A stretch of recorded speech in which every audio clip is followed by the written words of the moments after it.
दोस्तों, जब हमारे जीवन में सब कुछ ठीक ठाक चलता रहता है, हर प्रकार की खुशियाँ रहती है, धन संपदा रहती है, हमारी पत्नी, हमारे बच्चे सब खुशहाल रहते हैं, ऐसा लगता है कि ईश्वर की असीम कृपा है हमारे ऊपर, कितना अच्छा सब कुछ चल रहा है। ऐसे में एक रात अचानक आपके पति आपको छोड़ के चले जाएं, बिना कुछ बताए।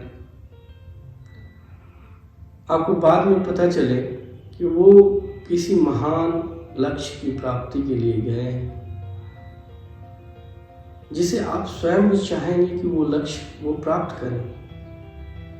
लेकिन ऐसे अचानक से चले जाने पे जो बिछोड़, जो कष्ट, जो दुख आपको प्राप्त होगा, और उनके उस महान लक्ष्य की प्राप्ति का जो सुख की संकल्पना होगी, इन दोनों को जो मिली जुली प्रतिक्रिया आपके मन में उत्पन्न होगी, वो कैसी होगी? यह कपोल कल्पना नहीं है। मैथिली शरण गुप्त की रचना यशोधरा में इसी द्वंद्व को, इसी श्रृंगार को दर्शाया गया है। श्रृंगार का वियोग रूप, जिसमें वो कष्ट यशोधरा का छलकता हुआ सामने आता है, मैथिली शरण गुप्त ने उसमें उकेरा है। भगवान बुद्ध लोगों के जीवन में कष्टों को दूर करने के लिए, सुख लाने के लिए जंगल में चले गए। जंगल में जाकर उन्होंने तपस्या की। कड़ी तपस्या के बाद धार्मिक जीवन की एक नई धारा का प्रवाह उन्होंने किया। निश्चय ही महान लक्ष्य था, महान उद्देश्य था। उनके कारण ही आज जनमानस में यशोधरा और राहुल भी जिंदा है। लेकिन उस यशोधरा पे क्या गुजरी, जो अचानक महल में अपने एक छोटे से बच्चे के साथ सोती रह गई, और बुद्ध उठे, बिना बताए चले गए। इसी दर्द को गुप्त साहब की वो कविता सखी वे मुझसे कह कर जाते में उकेरने का प्रयास हुआ है। एक पितृसत्तावादी समाज है, जिसमें पुरुष सब कुछ पाना चाहता है। उसका मन किया तो वो गृहस्थ जीवन को अपना लिया। जब मन किया तो वो सन्यास में चला गया। तो क्या पत्नी को बताना भी मुनासिब नहीं समझा? क्या जो जीवन संगनी है, आधे जीवन की हिस्सा है, वो उसको जानने का भी हक नहीं है? यशोधरा का मलाल बस इतना सा है कि चलिए ठीक है, गए, अच्छी बात है, वो लौट भी आएंगे सारी महान उपलब्धियां पाकर। लेकिन कम से कम बता तो देते, बता देते। क्या यशोधरा उन्हें रोकती?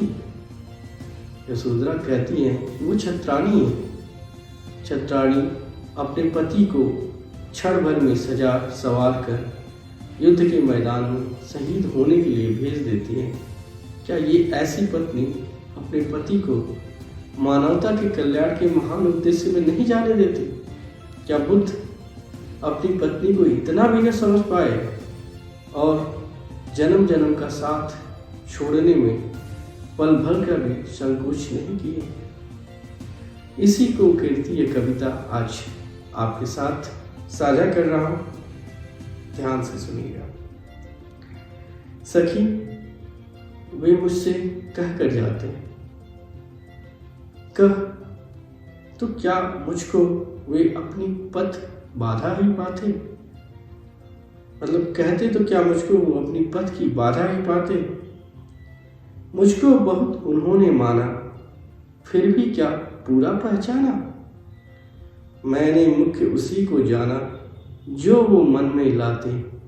सखी वो मुझसे कह के जाते, स्वयं सुसज्जित करके क्षण में प्रियतम को प्राणों के पड़ में हमें भेज देती हैं रण में, छात्र धर्म के नाते। सखी वे मुझसे कह कर जाते, हुआ न यह भी भाग्य अभागा, किस पर विफल गर्व अब जागा, जिसे अपनाया था त्यागा, रहे स्मरण ही आते। सखी वे मुझसे कह कर जाते।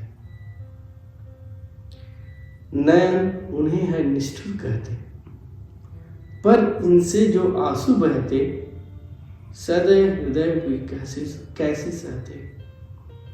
मतलब यशोधरा के नयन तो उन्हें निष्ठुर कहते हैं, लेकिन साथ ही साथ वो ये भी कहती हैं कि इतने कोमल हृदय वाले गौतम अपनी पत्नी को बिलखता हुआ कैसे छोड़ सकते थे। शायद इस कोमलता के कारण ही वो अचानक से छोड़ के चले